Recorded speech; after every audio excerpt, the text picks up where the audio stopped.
When we talk about sustainability, obviously, one of the things you got to make sure you've done is provided good governance to be able to have water supplies available during periods of drought. Now, the Northern Great Plains is actually prone to drought.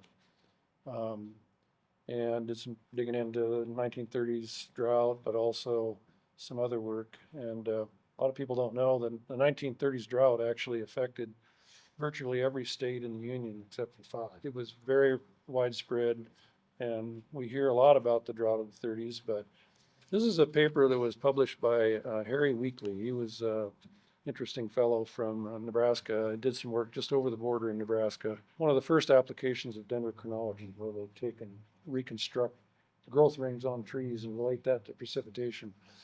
And he published it in 1943. It was a great deal of interest whether or not the drought of the 30s was really unique, or is this going to happen more often. So he compiled drought history for the previous 400 years. This is for just over the border in Nebraska, and came up with the fact that the average drought over the last 400 years was lasted almost 13 years. And the drought of the 30s only lasted 9 years. And there was one drought that lasted 26 years. There's no ability to forecast drought, but the point is, this is something that needs good governance. Means planning for this sort of thing. Likely to happen. Don't know when, but it's just the right thing to do is to make sure that you've provided for water supplies during extreme events. Fortunately, the Missouri River was really, flows down some, but it was not, it was still a viable source of water during the drought of the 30s. I might make one other quick related comment. The Missouri River is a little bit like Arizona's Colorado River. For many years, the Colorado River, both the major population centers in the state weren't able to access that water.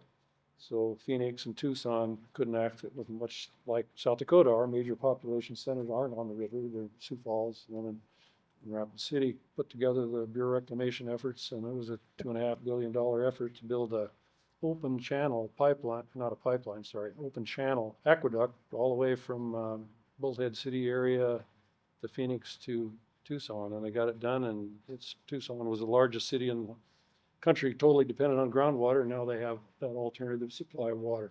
And I see it a real corollary here with South Dakota. Our population centers are away now. Sioux Falls, of course, has got Missouri River water. We don't. And the idea of being able to have that alternative supply of water, I think, is going to be pretty darn important. Pactola Dam is here because of Ellsworth Air Force Base. Ellsworth, when they decided to come in and build the base, back in the 40s, the having an assured supply of water for the base was the stimulus for building Pactola Reservoir. And so there's agreements between the city and Bureau Reclamation to deliver water.